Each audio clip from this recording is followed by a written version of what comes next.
Hello and welcome back to Gapeys Garden. It's time for our annual fails video. I've been doing these every year for the past several years. So it's time to take a look back at our garden this year and see what didn't work out.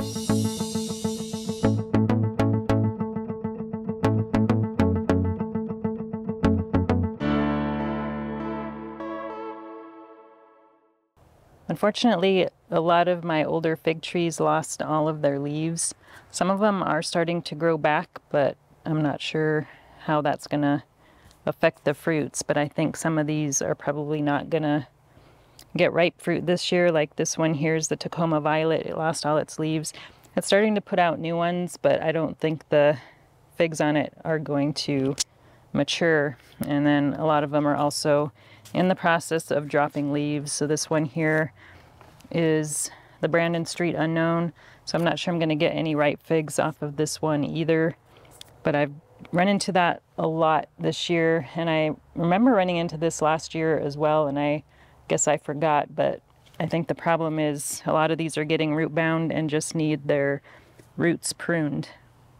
I just took this massive marigold out of the greenhouse. It was in front of the two tomatoes over there on the right, but I noticed a problem here.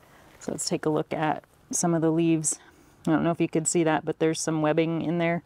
So I'm pretty sure that is spider mite damage. So I wanted to get this out of the greenhouse before it affected the tomatoes and peppers that are in there, but they're just all over this plant.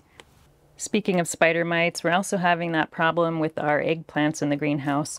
And I've been running into this problem pretty much every year for the last few years, and I haven't seemed to be able to get rid of it. So I might end up having to pull out the eggplant as well. And this is a new variety that I'm trying this year from Second Generation Seeds, and it is called Mestuza Talang. And unfortunately, it has not produced a single eggplant. I don't know what's going on, but it's been producing lots of flowers, but nothing is setting on it. But behind that, I've got another eggplant that I've been growing for many years called Hansel, and you can see that one is totally loaded with eggplants. That always does really, really well, but it's also getting some problem with the spider mites. So I think I'm going to end up pulling both of these out. I think I probably showed cucumbers in this bed in my fails video last year as well. But I had two cucumbers in here and only one is left, and it's really not doing very well at all. I mean, you can see it hasn't produced a single cucumber, and I'm probably going to end up pulling this out too. I don't know if there's something going on with this bed, but it just does not like cucumbers. So I don't think I'm going to grow cucumbers in this bed again for quite a while. I've got some cucumbers in a different bed and they're doing just great. I decided to try a short season melon variety called Segua Chamoa, and this is all it's done, and it's end of August and it's really not doing anything. I've got another one that is buried back here somewhere, but that is my big fail on at least this one, is I planted it a little bit too close to this zucchini, and it's probably not even getting any sun at all in that spot. This one gets a little more sun, but it's not really doing any better.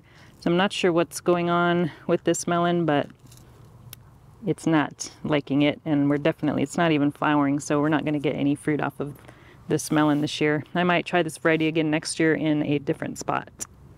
I have a bit of a bean fail on here. We've got some kind of TP bamboo poles here, but I think I planted way too many beans under each pole.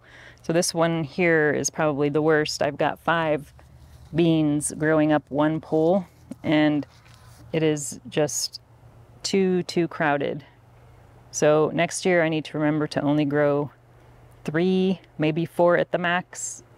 And also it's starting, because of the weight of the poles, they're starting to lean over. So I actually tied a string to the pole here, and it's tied on the other end to our tomato cage. Well, this isn't good. My attempt to secure the bean trellis to the tomato cage failed. You can see here the string ended up breaking, so the beans are leaning over and into the onion bed. Here's a little update on the bean situation. I did manage to get these back up and got them jerry-rigged to stay up. One of the poles here on this side actually broke, so that was a problem. And then on this side, some of the beans kind of got pulled out of the ground a bit over on this side, so hopefully they don't die, because I haven't even harvested any of these. These are all drying beans, so they're not obviously dry yet, so they have a ways to go before I harvest them. My big tomato fail this year is my Fortunia tomato. I pretty much always grow this variety in the greenhouse, but this year I decided to grow it outside of the greenhouse, and it's not liking it at all. So it has not produced a single fruit on the whole plant. And I think partly it's because it's kind of surrounded by all these kales and zinnias, so it's not really getting as much sun as it probably should. So that is my bad. I'll be posting a separate sea kale growing video, but I wanted to show you one of my fails this year is growing sea kale. So I made the mistake of leaving them in some smaller containers for far too long, so they just weren't growing at all. But eventually I potted them up into these 3.5-inch containers, and after doing that, they started growing quite a bit. So they're much bigger than they were just a few weeks ago. So if I had potted these up a lot sooner, they would be a lot bigger and probably all be in the ground by now. Well, here is our last fail of the season. This was a sprouting broccoli, and not just because it has fallen over from the high winds we had yesterday, but it did not produce any sprouts of broccoli whatsoever. So all it did was produce leaves, and that's pretty much it.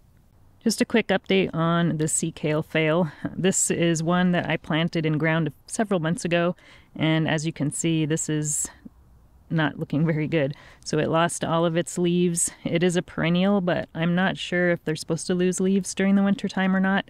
If you grow sea kale, let me know, because it's actually really hard to find information on sea kale. I don't think it's that popular of a plant to grow, but we'll have to wait and see if it will come back to life next year.